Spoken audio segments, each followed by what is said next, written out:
the other thing you're going to have to be able to do in this assignment is to be able to start and stop our timer uh, on demand. There's kind of two ways to do this, and I am going to use just the generic mouse click rather than buttons. You could also add buttons. I'm going to use buttons for the next assignment, so this time I'm going to use the start and stop with the mouse, and I think you could do either one. I just think that this one works a little bit better with a basic mouse click. So what is that? Well, if you go back to the user interaction 2 badge, if you haven't learned that yet, you can go and see how to use a mouse. But basically, you're going to set a mouse handler. So you say, what happens if I click a mouse? So I set the mouse click handler to clicks. Now I have click and tick. Now here I've started my stopwatch automatically. Just keeping that in mind, it will start going. It won't wait for a click to start. So whenever I click, it tells me what my mouse position is.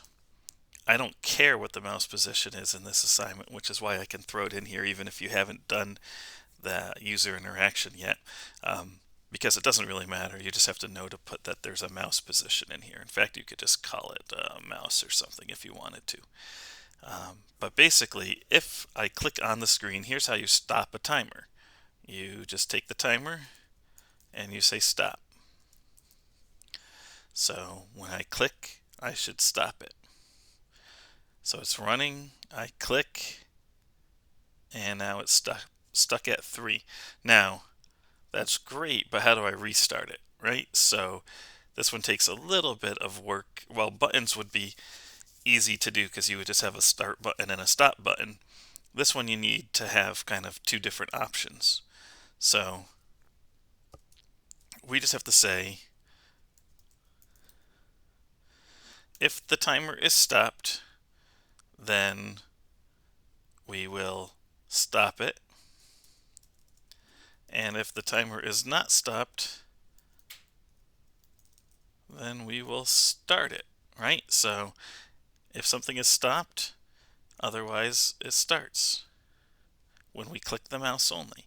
And so we come up here and we say, oh, well, we have a new thing called stopped, and we want to start it equal to false because we want to, I just am making stopped the true state and running the false state.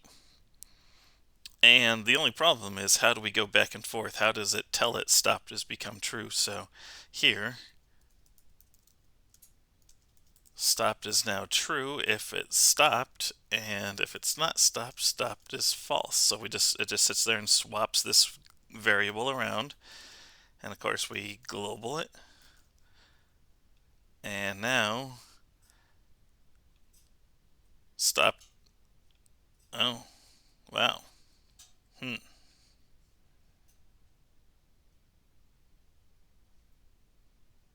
It's because I did these backwards. Ooh, that's embarrassing. I probably should do the whole thing over again, but I'll let you live with my mistakes because I got confused as to which one was true and which one was false. So now, 3 seconds. Well, now I'm gonna. Okay, it worked. I just didn't click very good. Oh, because I wasn't clicked into the frame the first time. Okay. Phew, that was almost embarrassing again. Here we go. I can start it, and I can stop it. And so you have this mouse click ability that you set here, and then you have this, and if you create everything you need for the stopwatch up in the tick ability, you just kind of have this tick function, a click function, and everything's good to go.